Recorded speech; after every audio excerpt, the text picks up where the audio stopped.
Glad you're with us tonight. Tonight we continue on talking about James, from the book of James. Some thoughts from James. And when I say thoughts from James, it means these are kind of practical things. It's not very deep. It's just really hard to live. And so as I tell you sometimes we have sermons and then there are like Bible class lessons. And tonight this is what I call kind of a lerman. It's kind of in between. It's kind of lesson. It's kind of sermon as we put this together. But as we think about this, about believing and doing, I want to start out in James chapter 1 in verses 19 through 21. This is, this is from the Christian Standard Bible. My dear brothers and sisters, understand this. Everyone should be quick to listen, slow to speak, and slow to anger. For human anger does not accomplish God's righteousness. Therefore, ridding yourselves of all moral filth and the evil that is so prevalent, humbly receive the implanted word, which is able to save your souls.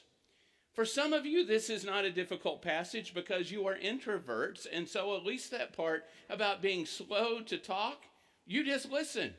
But then there are those of us who are extroverts. This is like really hard to do, right? But notice what he says, quick to listen. I want to listen more. I should want to listen more than I want to speak.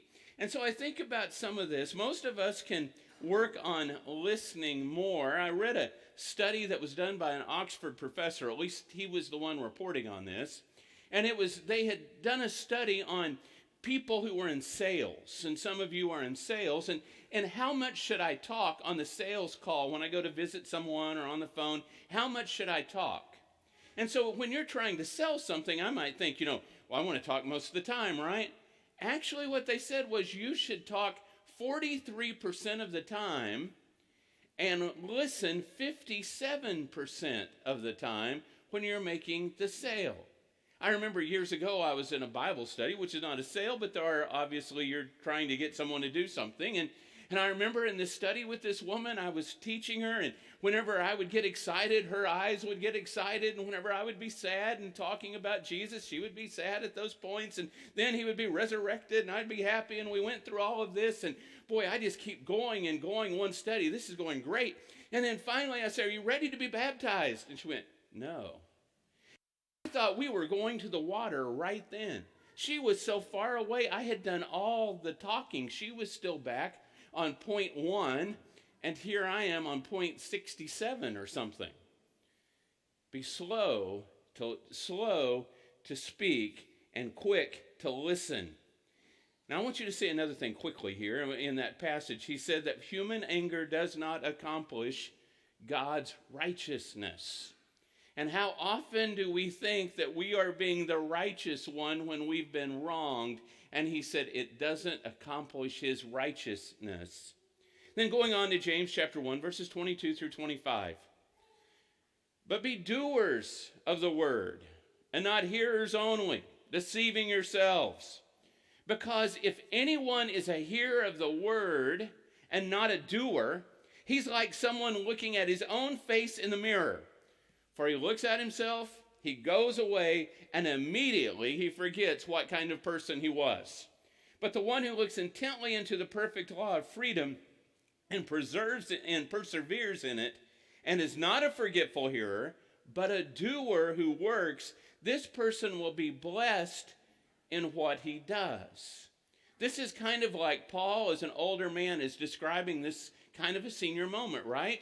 A person who looks in the mirror and then forgets what they look like. This is what some of us already do, right? We walk into the room and then we don't know why we're there. So eat a cupcake and then leave again, right? He says that's what a person is like that does that can't remember. So it's not all just listening. It's not all saying, well, if I don't do anything, then I'm right with God. No, that's not what he says. He says actually listen and then be a person that does. Hear what the other person is saying and then act upon what that is positively. Act on those things. And it says, obviously it's important. And I don't need to tell you all these things tonight very quickly, but anger does a lot of bad things to us. It leads to many issues. For example, I like this picture of the bear. It leads to clouded thinking. Have you ever heard, or maybe you have done this yourself, you have heard someone say or talk about they got so angry, so mad that they blacked out. So mad they couldn't hear what was around them because they just could not believe what was happening. Anger can lead us to places that we shouldn't be. It leads to high blood pressure. Back years ago, a friend of mine told me a story about a family that had come to their congregation from another congregation that was just down the road, maybe 10 minutes, 15 minutes away, and knew there had been some issues there, but this man who had come from there was a leader in that congregation. He had placed membership at my friend's congregation. And this man was in the hospital. So my friend, the preacher, went to visit him. And there this man is in the hospital, and he's hooked up to all these different monitors and things. And so he just says, we're so glad to have you as a new member of our congregation. And the man in the hospital says, well, let me tell you about the other place. And it was only a couple of minutes before all the buzzers were going off. And here come in the doctors and the nurses and the other folks. And they're saying, you got to leave because this is not good. Anger can lead us to a bad place. Anger can be bad for our health. It can be bad for our brains.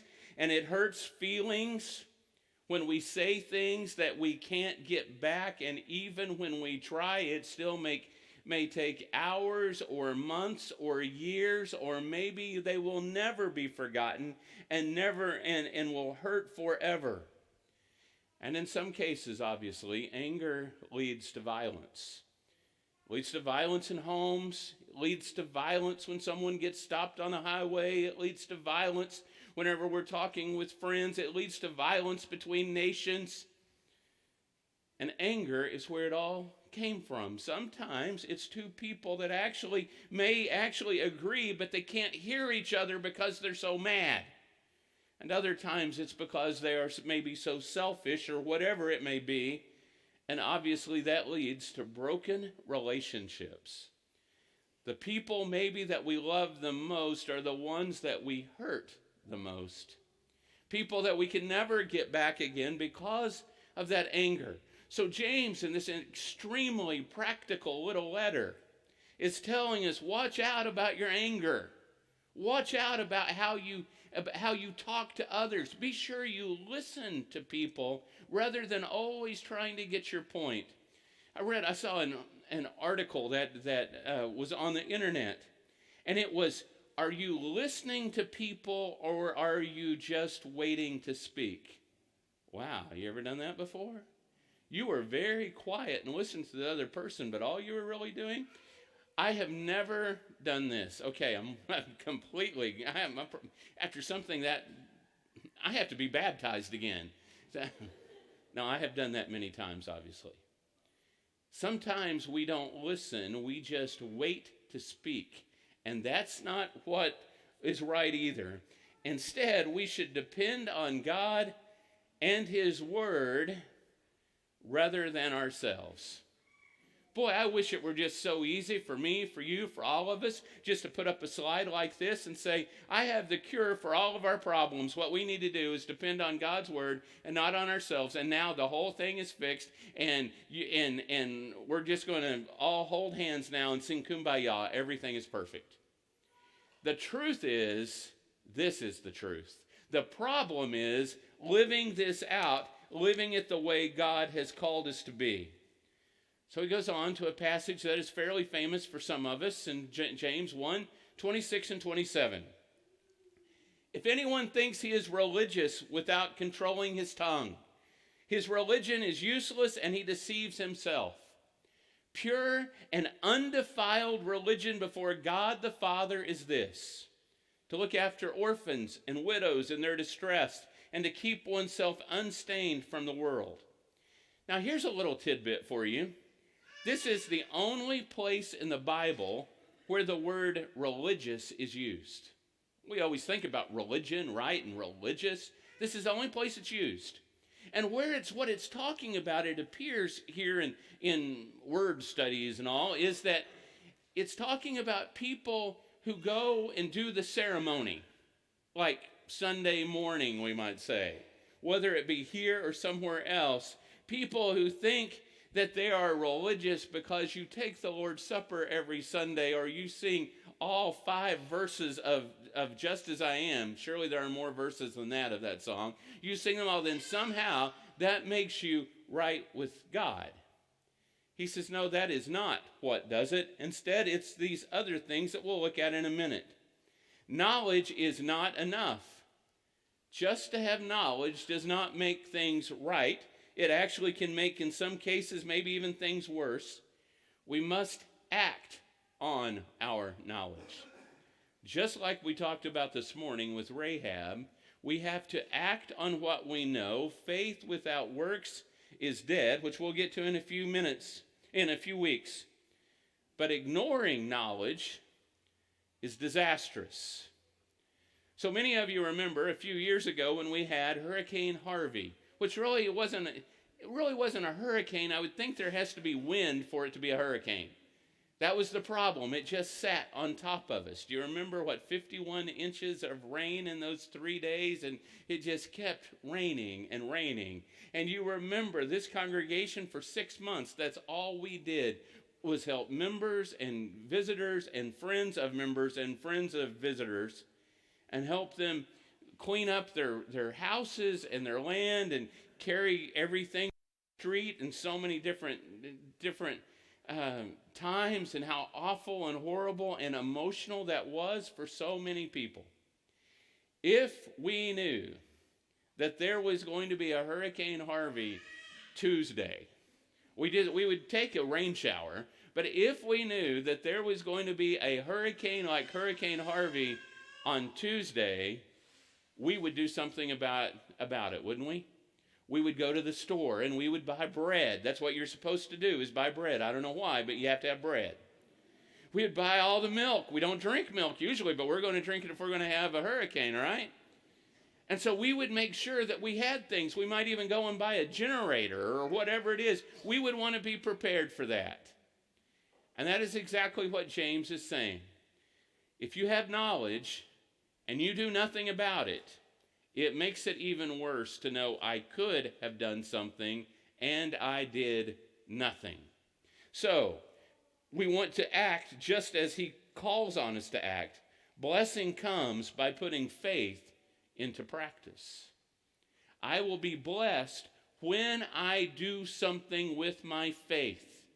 I will not be blessed. Instead, we might even call it a curse if I do not put my blessing, put my faith into practice. After all, that's what the book is about. If I am in Christ, I am active in my faith, I am doing in my faith, then I will have a home with Jesus forever. So back to this thing that he said. What is pure religion? He says pure and undefiled religion before God the Father is this: to look after orphans and widows in their distress and to keep oneself unstained from the world. Now, we often talk about the first part, but not the second part. So tonight, pretty quickly, we're going to talk about both parts, but not very long, because I think it's kind of hot in here tonight, is it? Anyone hot? No, you all are fine. So, okay, we're going to go another, 45 minutes. So, the first one, controlling my speech. Controlling my speech is part of this. He talks about controlling the tongue. Just like, and if you have gone to church for a long time, you've heard this before. Literally what he's talking about is the bit that's in the mouth of a horse, about being controlled here. He's saying this is what we do. We're controlling to the right or the left. I am not just running crazy. I'm not like a wild stallion. I am walking down the road the way that I'm supposed to. Part of pure religion is controlling my speech and not saying everything that rolls through my mind. Instead, thinking about other people's feelings, treating people with grace, treating people with dignity, rather than somehow putting them down or making them feel badly or denying Christ or whatever else it may be. This is part of pure religion. It's the way I do my speech. Another is here giving to others. You notice what he says here, that he says it's to look after orphans and widows. I don't think this is just literally orphans and widows. So if it were, I would come up to someone and say, oh, so you're a child without a father, and so I want to practice pure religion, so I'm going to help you out. Oh, but I have a mom that lives somewhere and I don't know where she lives. Oh, sorry, I can't help you because you see, that's not pure religion for me to help you. I have to go find someone without any parents. Now, that's not what he's saying here. This is about helping people in general who can't help you back. There is nothing they can do. Part of what we are doing with our refugees is about pure and undefiled religion. There is no way to pay that back. It is about helping people in need, and what can they do for you? Well, not anything. I mean, you've heard my story about the people who paid for me to go to college, so my mom baked them a cake. I mean, that doesn't quite make up for a college education, right? Here's a cake. I mean, what do? You don't have a way. That's pure and undefiled religion to help a widow who in these days was not even allowed to have a job. Or an orphan who certainly there was no welfare system that would protect them. It's people who have no help at all. And so they would certainly fit in the category, but whoever you help that can't help you back for that purpose, that is part of undefiled religion that is pure. And then he adds that last line, and to keep oneself from being stained, resisting temptation. It is not just all about what I give, but it is also about how I live. It's about putting those two things together. It is about resisting. So, wow, boy, that sure was a terrible person, but they gave a lot away. Well, that's great they gave a lot away, but it's also not great to be a terrible person. It's about loving God in the way I live my life and the way I follow Jesus and living by his precepts and his principles and his morals and his teachings. And it's also about having a heart that gives and helps other people. Do you realize if Christians looked like this passage in James chapter 1, that the world would be a completely different place? How many people have we talked to or heard interviewed on TV or YouTube that have said before the reason that they have rejected God is because people that called themselves Christians have done things to hurt them? How many times have we heard that? Because it wasn't God that did that. It was people that weren't practicing pure and undefiled religion that hurt them. Matter of fact, those people that hurt others hurt God as well, because now not only are they one person doing something badly, they are steering somebody else away from God. And so if we just lived like this, if we just lived like people that tamed our tongues and people who gave to others and people who walked away from temptation, the world would be a better place. The church would be much larger than what it is. And maybe we would even see nations not fight with each other because people in power would have been trained by Christians and become Christians themselves. So here's my question for us tonight. Am I under control? Am I under control? Not just my tongue, but my life. Am I living a life that a person would say, wow, look at that person there. They're giving. They care about others. I would not say that they lose it by their words, not just their thoughts or their language or whatever. That's a good person. That is a person that loves Jesus and tries to do right. That's someone I want to be like. And if they were to say that to us, you know what we would say? Thank you, but we want you to be better than us. We want you to be like Jesus. Tonight, if you need to be baptized into Jesus, you can do that. I think you saw on our website, I think it was 4 people last week baptized into Christ, some here, some at the prison. What a great thing. And if you want to be baptized into Christ and enjoy those blessings of forgiveness and the gift of the Holy Spirit and be in his kingdom, well, we want you to do that tonight. And if you need prayers, we want to pray for you tonight. All of us will pray for you, or you can write to us at elders@mcoc.org, and we will pray for you that way. Come tonight as we stand and sing.